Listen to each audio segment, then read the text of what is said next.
La domenica di Pasqua è il giorno che ha fatto il Signore, è il grande giorno della nostra salvezza, è la festa più importante, è la madre di tutte le feste cristiane. Il Signore morto è risorto. E così nelle antiche raffigurazioni delle croci, come possiamo vedere in questa riproduzione della croce di San Damiano, in cima è raffigurata la scena della risurrezione. La mano benedicente del Padre accoglie il Figlio. Gli uomini lo hanno scartato, lo hanno rifiutato, gettato via, ma il Signore lo ha scelto, lo ha ritenuto la pietra d'angolo, preziosa e fondamentale. E coi segni della passione, reggendo la croce, circondato dagli angeli osannanti, il Cristo entra nella gloria di Dio. E così gli artisti medioevali avevano la capacità di rappresentare insieme il mistero pasquale, che non è solo morte, non è solo risurrezione, è contemporaneamente morte e risurrezione. Così questo antico anonimo pittore ha raffigurato il Cristo morto, con il costato aperto da cui sgorga abbondante sangue, ma è vivente. Non è il Cristo sofferente e piagato, è il Cristo con gli occhi spalancati, è l'immagine della vita che ha donato se stessa fino a effondere tutto il sangue, ma potente nella esistenza, nella vitalità, circondata dalle persone che hanno voluto bene al Signore. La maestà di Dio comprende morte e risurrezione. Ma il mistero avviene nelle profondità della terra e la nostra arte occidentale non ha saputo raffigurare bene il mistero profondo.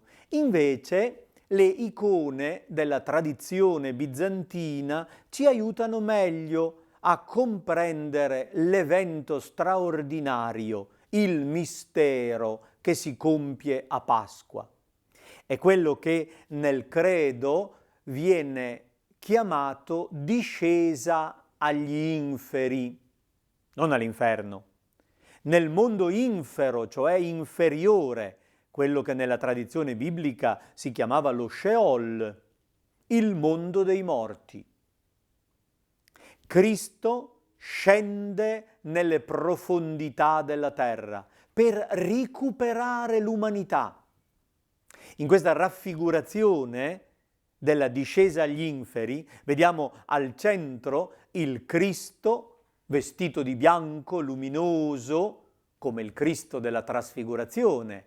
È il Cristo della gloria, ma regge la croce, una croce scura, è il segno della sofferenza, della morte.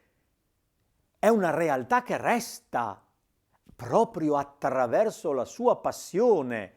Egli ha potuto portare salvezza a tutte le persone morte prima di lui.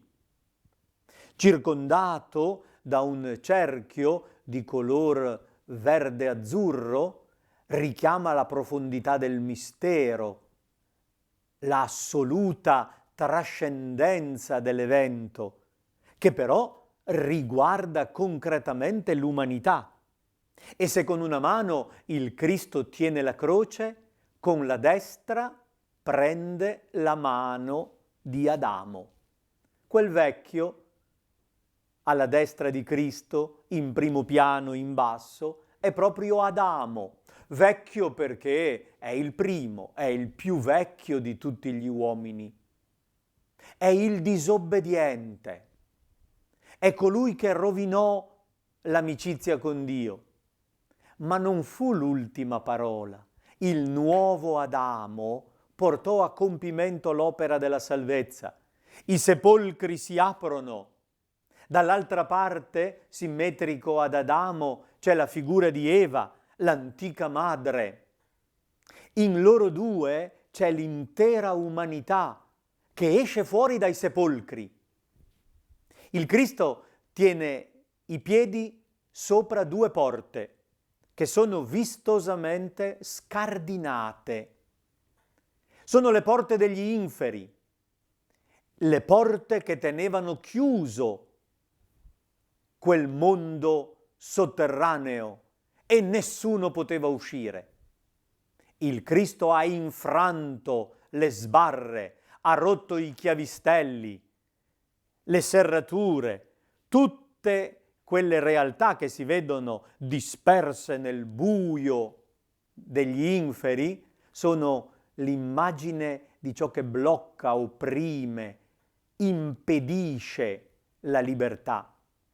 Il Cristo ha infranto le porte, ha rotto i chiavistelli, ha preso l'uomo per mano e lo tira su, lo riporta alla santità delle origini, lo riporta nel giardino, proprio in quella relazione di amicizia che il Signore aveva progettato perché l'uomo la coltivasse e la custodisse. Altri personaggi la tradizione bizantina raffigura in questa icona. Dietro a Mosè vediamo due re, Davide e Salomone. L'antico e il giovane. Loro, antenati della monarchia, antenati di Cristo, sono bisognosi di salvezza.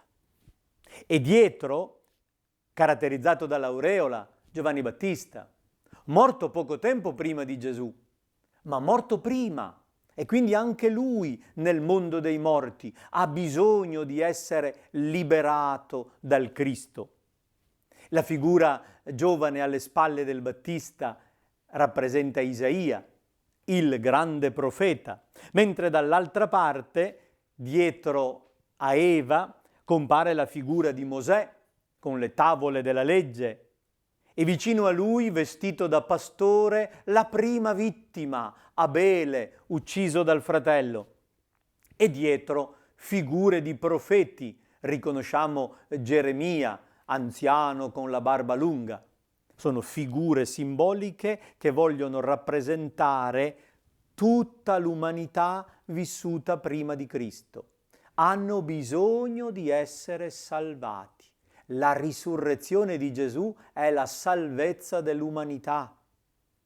L'icona si chiama Anastasis, è il nome della risurrezione. Stare su. Il Cristo risorto riporta su l'umanità decaduta. È la festa della nostra salvezza.